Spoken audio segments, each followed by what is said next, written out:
Hey, Bulls and Bears, thank you for joining in. My name is JJ. I have a lot of economic slash financial news, and we're even going to expand it a little bit here today. And we're going to try to expand the topics here on this channel. Like I said a couple weeks ago, we're going to try to maybe branch out a little bit. It will still be financial related. There's a lot of things that are financial related, but we're going to try to tie it in here with the economy and always paint the broader picture and give you the inside scoop on the economy. So please make sure that you are subscribed. Got my economic supervision blue blockers on today.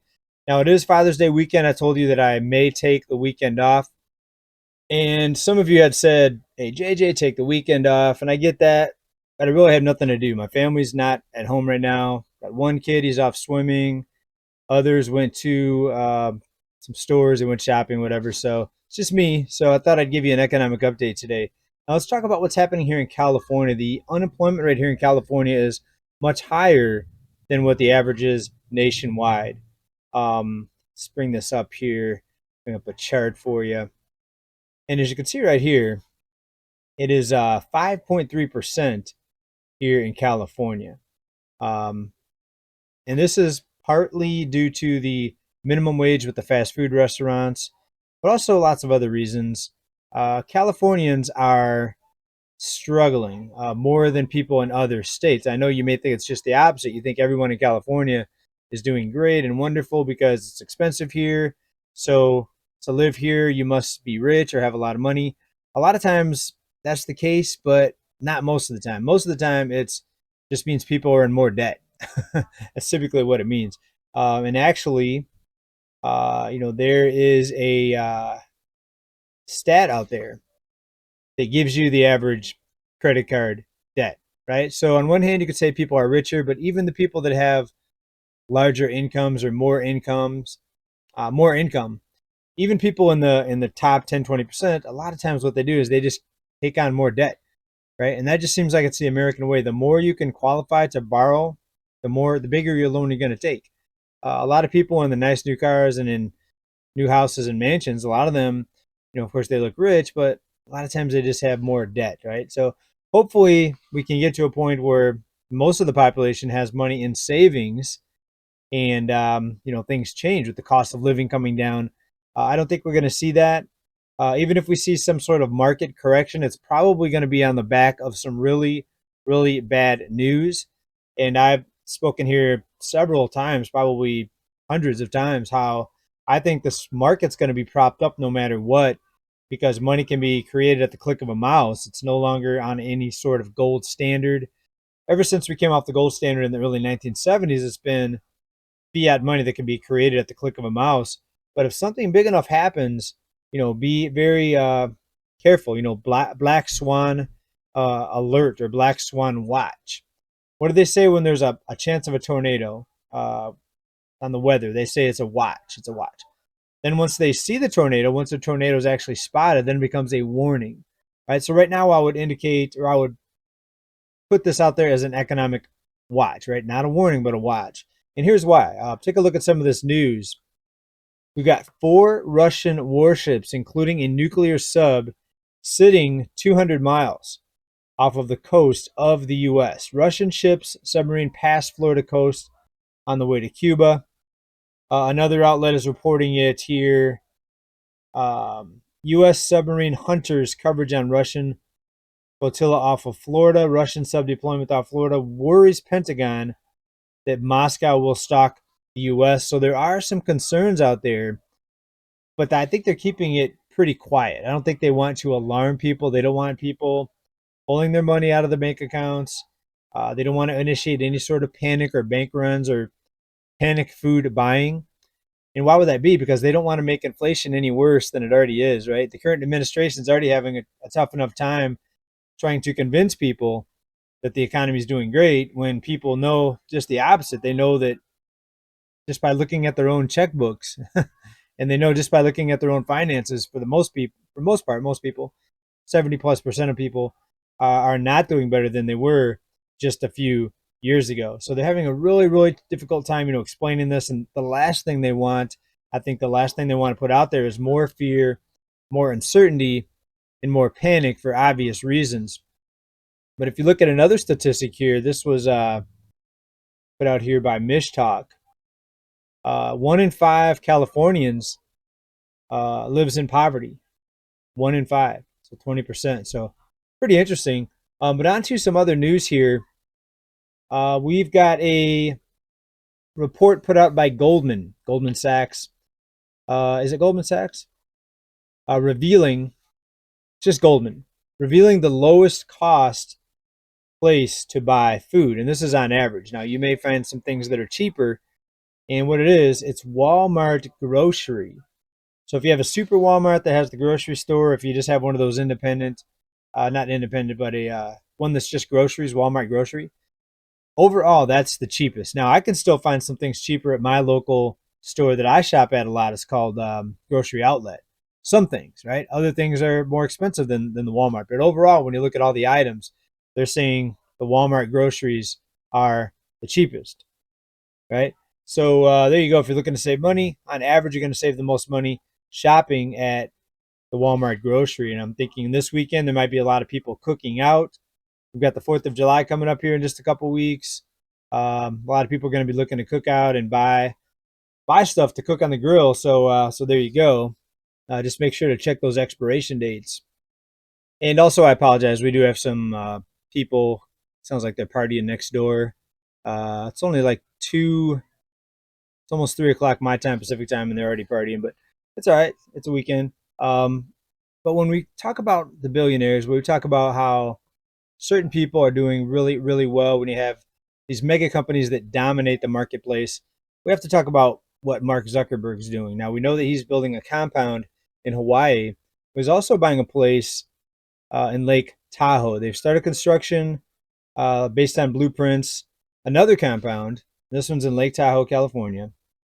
And you have to wonder, how many compounds does one person need? Right? I have enough time keeping up with just 1 or 2 properties.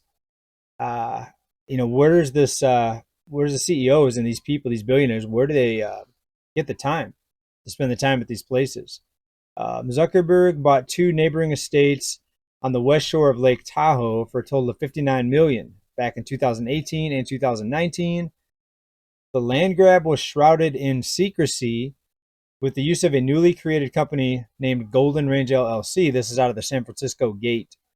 And non-disclosure agreements signed by the real estate agents involved. Also reported by the Wall Street Journal. So what's going on with Zuckerbucks? It's pretty interesting how many compounds he's building. And we had asked the question when we talked about the Hawaii property, the bunker basically.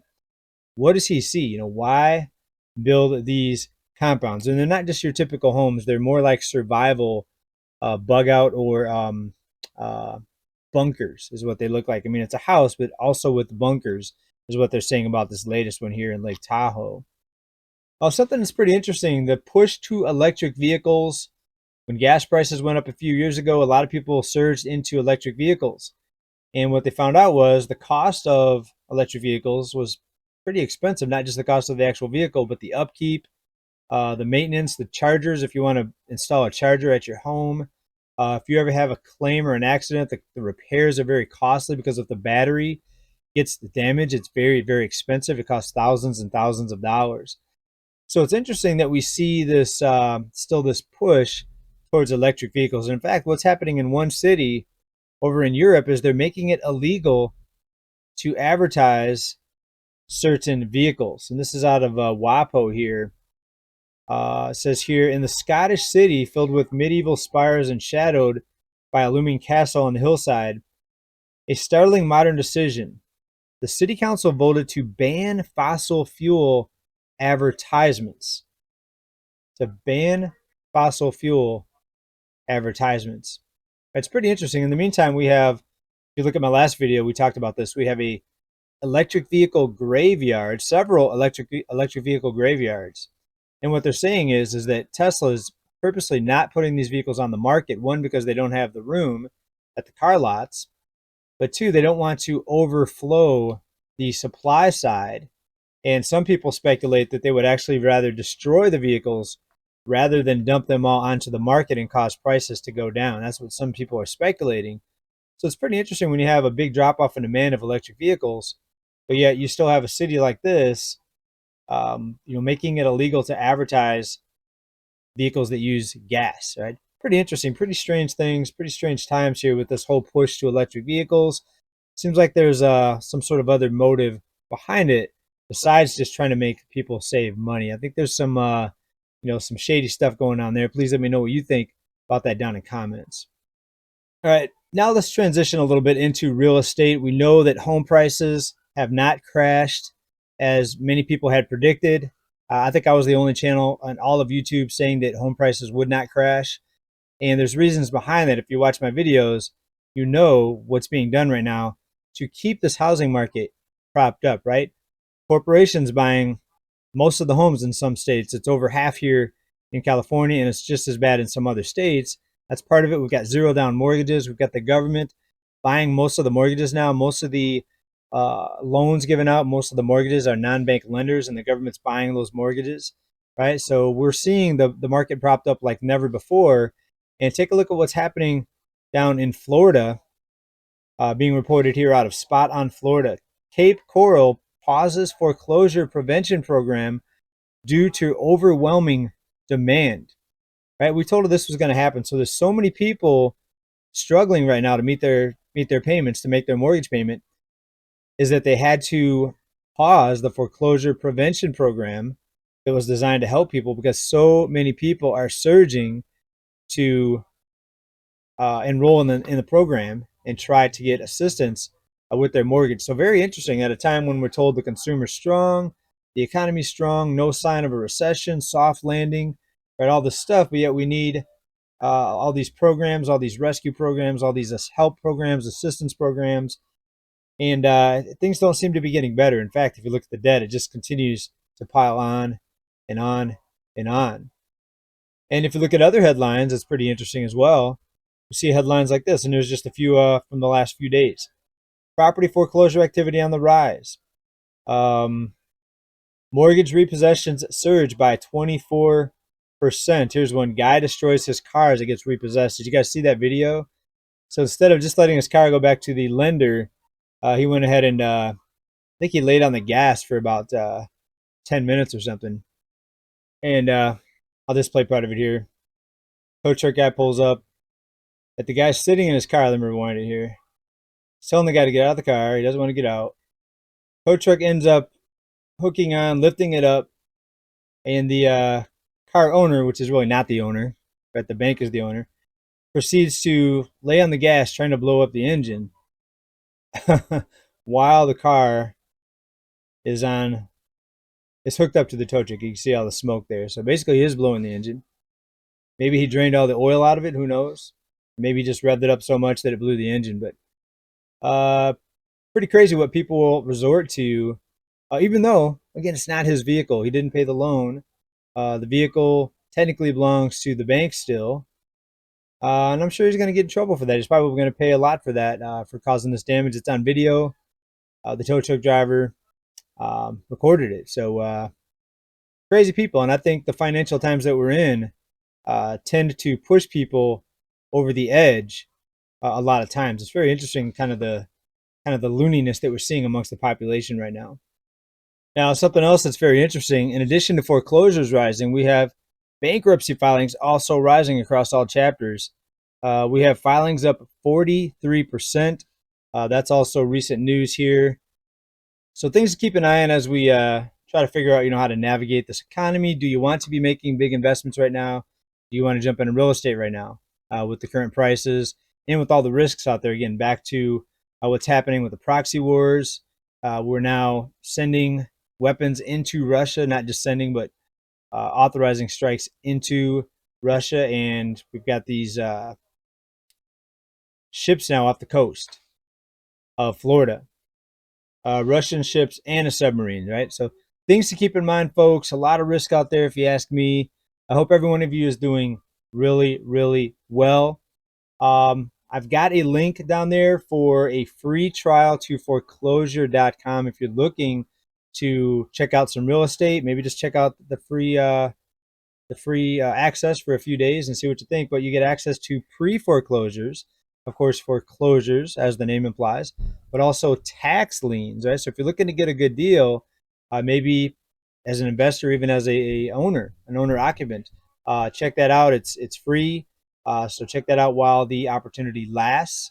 And I'll put the comment down there in description. Hope each and every one of you are doing well. Happy Father's Day weekend to those dads out there. Hope you have a great weekend. You will not see me tomorrow on Sunday, which is actually Father's Day. I'll be doing some family festivities, things like that. But hope everyone is well. Thanks for being here, everybody. Keep stacking. Bye for now. Peace.